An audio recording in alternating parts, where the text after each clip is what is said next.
picture. What is the name of your channel? It's T, BTR Tulum. It was Bullet Tulum Radio, but I had to change that. So BTR Tulum, Tulum. all one word. It's got a picture of that little setup out there. Nice. But I can see I've got the YouTube open now. It's not quite there yet. I've got to maybe go to. Actually, we're live right now. I can see us. Hello, everyone. Yeah. Okay, so that's recording somewhere then, yeah? Yeah, this is Why we're great. not seeing it here. Let's start. No, this is going right now. All right. Luckily, there's only 5 of us. So Amazing. Okay. All right. We're here with JJ Ruescas, take 2. We've been discussing privately, maybe, a bunch of really interesting stuff about what his projects that he has going on right now are, and want to give you a chance to go back into that and talk about that. And I'm going to turn off my ringer, rookie move on that one. Yeah, take your time. But so, tell us real quickly a little bit about yourself and what you have going on currently. This was fantastic. I'm so glad that we're doing this redo. So we were talking about, in my case, I'm a human optimization strategist, and I had to develop this role. People sometimes ask me, where did you learn to do that? Guess what? I had to create it myself. And it's in order to combine many things that my body of work has developed over the years. The psychological optimization, the emotional flow, and the physical optimization as well. Those 3 elements. So I developed a framework called Human Ops Framework, and it's based on nervous system optimization primarily. So that's the role of my work these days. Now, many people here know me in Austin mostly because of breathwork, right? Because it's something trendy. But my work is not just getting people to breathe, or how they call it, hyperventilate, and then leave with a nice high. That's the beginning of the work, because as I mentioned, I use breathing practices as a way to optimize the nervous system, not only in experiences like that, but also throughout the day. That doesn't mean that they have to hyperventilate throughout the day. It means being aware of different breathing patterns, the psychology of breathing, and continuously coming back to breath as a way to helm. It's a helm for the boat of the nervous system. Sure.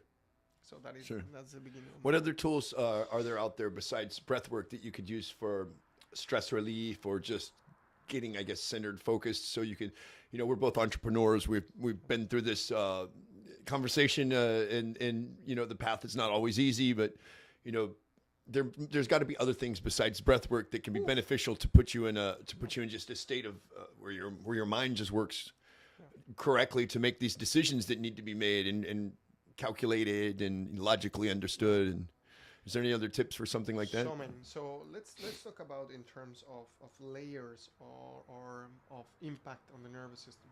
Obviously, breathing practices is at the core.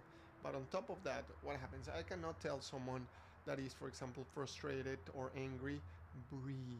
I'm gonna get punched in the nose. That's what it's gonna happen. Just breathe, pow, right? It's not gonna happen like that. So that is where emotional flow comes. What does emotional flow mean? Many people are disconnected from mind and body in terms of how the body is working. The moment that of each one of us start getting connected, we can understand what signals our body is sending. Now, that doesn't mean that everyone is fully. That means that humans are not connected mind and body. Otherwise, we would pee our pants. We receive a signal that we need to go to the restroom, and we go to the restroom. That's a mind-body connection. Sure. But in order to increase the level of connectivity, we need to start paying more attention to what are signals of excitement, arousal, stress, anxiety, etc. Because for you and me, something could be different. And now, question for you, Jeremiah: how does your body feel when you're stressed? Tense, maybe. Annoyed. I think annoyed is a big one. Come back to me. Your body, not your mind. What do you feel in the body? Tense. Where? I think I think like a locked up kind of feeling, like a little bit of a fear to To move? I don't know. I'm just spitballing on this because I'm not Yeah, stressed yeah. right now, but Yeah. like I'm on Just some remember. very nice kava. Of So, course. what is stress? I don't know. I So kind of forgot. But in my case, when I get stressed, I can feel the tension in my traps here, and I can still feel like it would be burning. So my system is sending me a message. I could override or not listen to the message and just keep going, and then I will not realize when I'm like getting very frustrated, very angry. Happens. yeah, yeah. Or I can listen to those ones and now apply techniques based on that fit my system, fit my context. Let's do something. Speaking of fitting a system, Yeah. this show. I started this show. I wanted to speak to the I think I am going to call it goat soup because I want to talk to the greatest people in their different genres and just chop it up, right? But I want to apply it to my own growth, and that's kind of my original thing. And at some point, I'll probably be perfect. I was going to call it building Superman, but I don't need a trademark issue again. But I find that one of the challenges that I have, a personal flaw that I have, is that I get frustrated when people are trying to help me because I have already gone through it, and they're light years behind what I've already. The ideas they're giving me are played out. I've been there, done that. I know better, and they're just wanting to help, but it takes time, and I don't have time. So it's just allowing. It's frivolous to go through these things for me but I know, but they really want to help. So it's sincere and it's nice, and I'm getting a little bit tired with my annoyance of when people that it can come across with a sharpness when I'm just trying to cut the time. That it's being read differently, more aggressive than it's supposed to be, and it's so I want to find a way that I can grow past having to just not I don't want to feel annoyed when people are telling me nice things that I already know, that I don't know whether they work or not. It doesn't matter, but that is something I'd like to not have to deal with anymore because I'd rather just be at peace and be happy and everybody can be happy. And I know there's, you know what I mean? So like, how's a maybe suggested way? Let's do something. Let's do an exercise. Okay, sure. Right now. I noticed that when you're telling me this, you brought some images of memories to your mind, which got you accelerated and a little stressed. How does your body feel right now? I feel okay now. I feel okay. Yeah. Let's bring one of those ones. Let me know whichever you pick. You didn't need to tell me what is the memory. Just bring it to your mind. Okay. Something that happened. Sure. Okay, now you got it. Yeah. Query selected. Boom. How does your body feeling right now?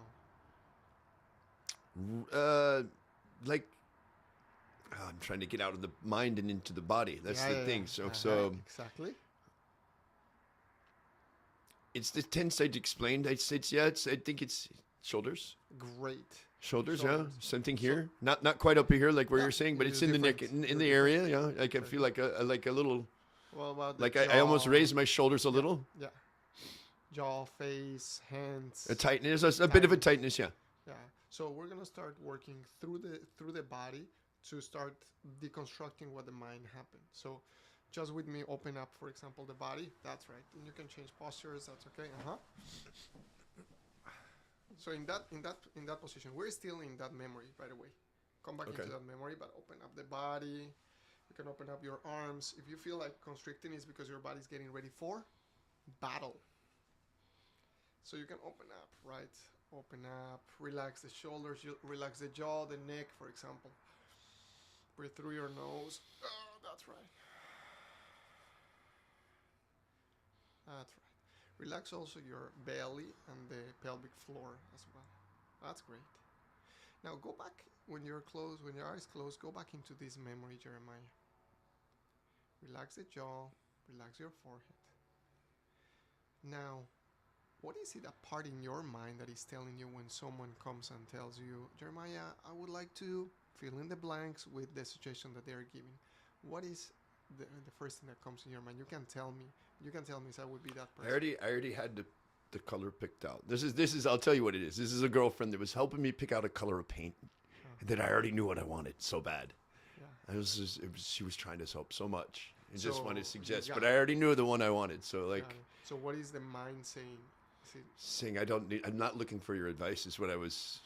I wasn't soliciting advice. Got it. That would be a nice way to say it. I don't think that you say it that way. No, Correct me. I think I did okay. I just Got don't it. think it was taken right on the other side either. Got it. Got it. But I shouldn't have been annoyed by it. It's what I like. It was a very nice thing to suggest. It was just it wanted to be part of something. What is it that annoyed them in the mind? What is the I- story well, that says in the mind? the because my no wasn't. This is the thing I come across. I very calmly say, "I got this," and then people don't respect that, and they just push, and they don't respect the no, and they try to push it on you, and it's like, "No, but you have to, and it's like, "But no, I know what I want," and then at some point, that's when the tense starts, and I'm like, So you know, you mentioned that people say that means that there's a pattern. there's definitely a pattern of people not hearing my initial quiet no. Is it the pattern with other people? Are we just choosing the people that do the same? Or it's like, hey, you're gonna do the pattern. Come over here. You're gonna be my circle. I think it can happen with anybody. I'm pretty intense sometimes. I think it's kind of known. So I think it's a flaw I need to work on. My way I project something. Now, I think. let's talk about this. If you can go back in time, when would you say that was one of the first times that you had this pattern? Maybe it's a long time ago. Oh it's yeah, already- definitely as a childhood. Yeah. Definitely as a child. There's 100% most likely something to do with like working with my parents, not doing it the correct way that they wanted it done. Exactly. Something very, very basic. It could be something as simple as sweeping a floor differently than it was. Literally. Yeah, yeah. So now, let's do this. I need you to focus on what is your mind telling you in those moments when you're having these people that are telling you which it means telling you what to do. What's the voice inside of your head? Is there any voice that is saying something? May it come from childhood. Yeah, it's almost like a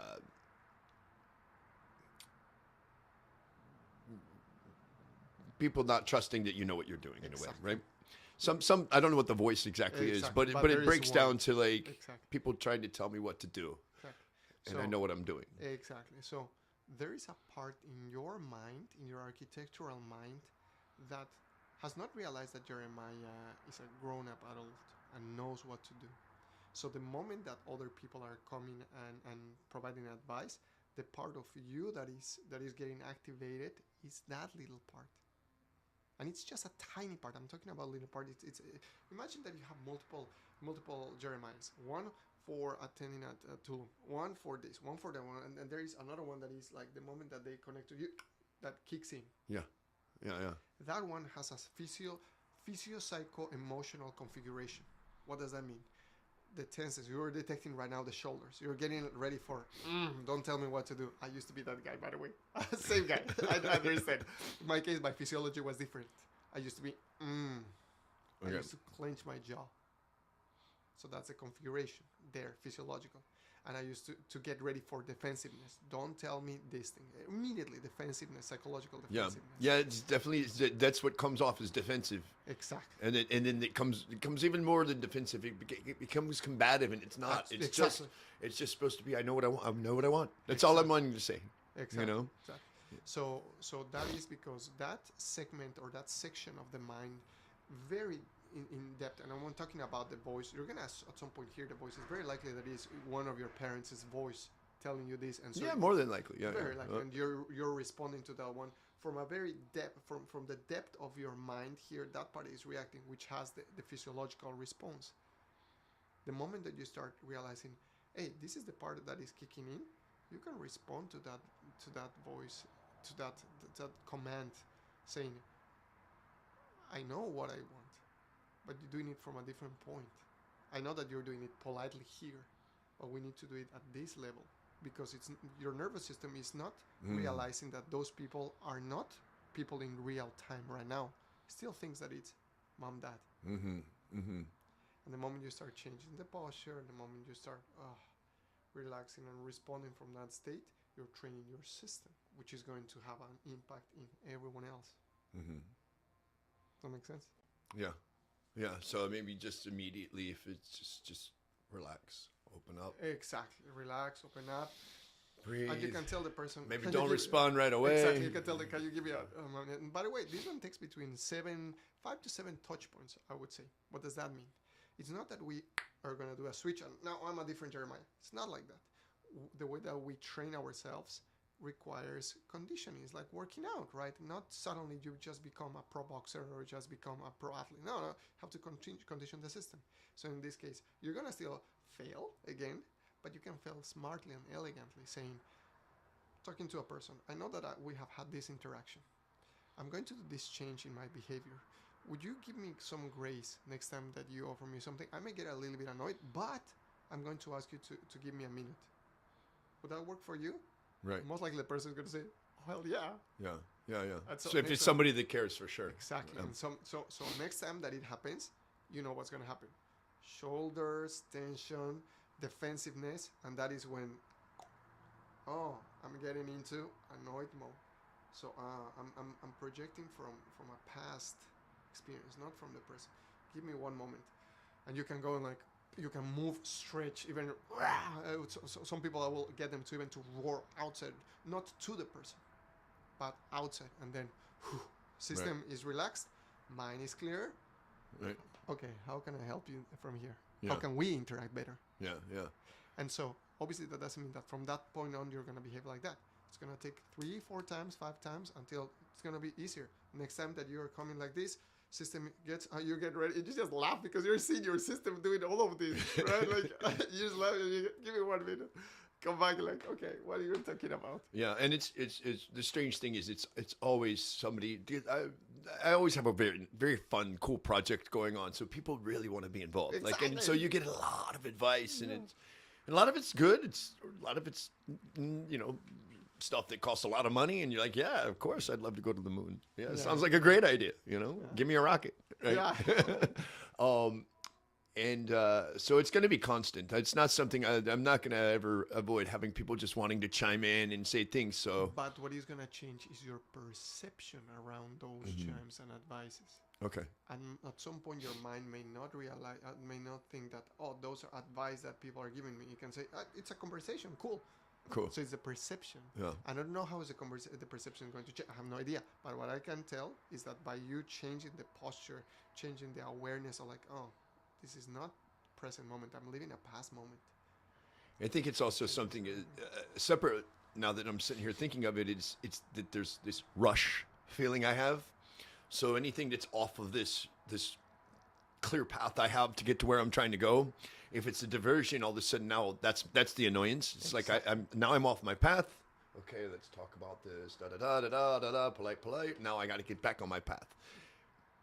So I think maybe to get rid of the rush feeling is also probably a secondary part to fixing that particular issue. When I work with leaders like you, exactly, I was working 2 years ago with this man had 2 companies, award-winning designer and architect, and he got so annoyed when someone would come to their door, because he 2 years prior had created the policy of, if you have a question, come talk to me immediately. Basically, he designed a full interruption system. Okay. So he's like getting ready for something, and someone will come, and he's like, yeah. So it's like you have a Ferrari, and you're trying to accelerate at red light, Right. and the green light. You're starting to get another red light. They're never going to enjoy your Ferrari, your Lamborghini, right? So I said, listen, we need to change the system. And I said, I know that you set this policy in the culture of the company that anyone can interrupt you. I need you to do the opposite. I said, I need you to close the door and set a time that says you can only visit me between this hour and this hour. And he says, I said, yeah, your people are going to think that you are annoying, that you're arrogant, and that's okay. It's gonna take them 5 to 7 touch points until they realize why you did this and how it's beneficial to everyone. Guess what happened, Jeremiah? We did a 2-week experiment where he will close his door, and actually what he did is, I'll close my door. If I close my door, no one can talk to me. The moment that I open my door, anyone can come talk to me. So he had control of that. Okay. Guess what happened? Productivity increased. People got a little bit annoyed for the first 2-3 days, but then they realized, so they will consolidate all their questions into one package, and they will come and talk to him. Sure. Topic 1, 2, and 3. He will be able to in batches answer them all, get ready, and then keep working. Sure. So that's as simple as work environment. Exactly. Yeah. So maybe me working in my bar is questionable if I don't want to be interrupted. Yeah, yeah, You know what I exactly, mean? exactly. So I mean, Or there's you plenty can of say- private space if I want to Exactly. get things done, and Exactly. they're over with. That's Literally, and, yeah. and that's what we call culture design as well. At the beginning, in his case, that made sense that he wanted to feel everyone listened. Makes complete sense. Now he's making feel everyone listened with a different way, and even it's even providing more attention to them than instead like, yeah, tell me something. And like, no, no, he's giving himself time, and he's giving someone else some improved morale, improved connectivity, improved connection of the entire team. Nice, nice. And I want to give you some time to discuss. I don't know how much we really got into your accelerator on this, Oh, yeah. but please, because I know you're limited on time now. Yeah. Give everybody the info where they can find it, if they can take part, and everything about that, so that well, I'll definitely get this is going to be a short enough one I can put it Yeah. on probably a story or two or something like that, so I can get it out there for people. We have this accelerator. I've been running 14 times already for the last few years, this accelerator. And finally, I think over the last 2 we cracked the code. Finally, it's like iteration over iteration over iteration over iteration. And so what is an accelerator? In this case, we have a small number of people that they focus on a goal. Usually, beginning of the year, they will set a goal, and by February, end of March, end of February, probably they lose track of that. The motivation drops, and the next thing that they remember is December, when they realize that they did not even start their goal, for example, right? But what I'm doing is we have two accelerators, one in January, one in July. So at the beginning of the year, when a person sets, these are my goals, personal or professional, they can apply to the accelerator, and we curate the group of people so that we know that we're going to support each one of them, because there, even though there's a cohort, I have one-on-ones with all of them, and instead of just pushing through in this very classic way of hustle mode or hustle mentality, we use nervous system stuff. Like, for example, understanding this, many people will rush to their goal, will burn everything to get to their goal in an unsustainable way. In this case, the question would be, what is it that is so burning in this? Is that the right goal? Because sometimes a person achieves their goal and they're like, man, this is not what I wanted. Right, sure. So many times they will set the goal, and along the way of the accelerator, Jeremiah, they will say, oh, fuck. What I wanted was something simpler than that. Mm-hmm. And that changes their perception. And I know that is going to happen, but I don't say it. I allow people to discover themselves along the way. And we're there to support all the changes and allow them to actually have those physical sensations, understanding when there is fear, when there is shame, when there is guilt, when there's the I shoulds, and I'm not doing it, all of those ones, to just remove them from the system so that the mind starts thinking clear and like finds better ways than the first one, the previous ones they may have thought that needed to in order to achieve their goal. Mm-hmm. Right. So that is January. We start applications, open applications on December 26th of this year. We close it on the 9th of January, and we start on the 13th. So it's I highly recommend. It's an online. Is it on ruescas.com? Yeah, and now the website, we just put the website is timetooignite.u. Time to be united. Time to ignite. Time to ignite. .u. Yeah, that's it. Time to ignite.u. Okay, that's nice. Yeah, awesome. So people can check that one as well, and everything is in the newsletter, and that's on the website jjruescas.com. Awesome. Yeah, I'll make it available through our website. If it's okay with you, I'm going to put a drop down that'll go directly to your site. So I want to do part of my idea is to have on the Tulum Botanical Bar and probably the Bula Tulum website as well, a drop down of our partners, our friends, whatever you want to call it, where there'll be a link. It'll be, this type of, let's say it just says breathwork to make it general, and it'll link to you, and we'll start sending you the people, and it'll be a shared kind of community. So you'll have other people in line there as well. So I'll put that inside of our site as soon as possible. If you can text me the things just to have it spelled correctly. I will do.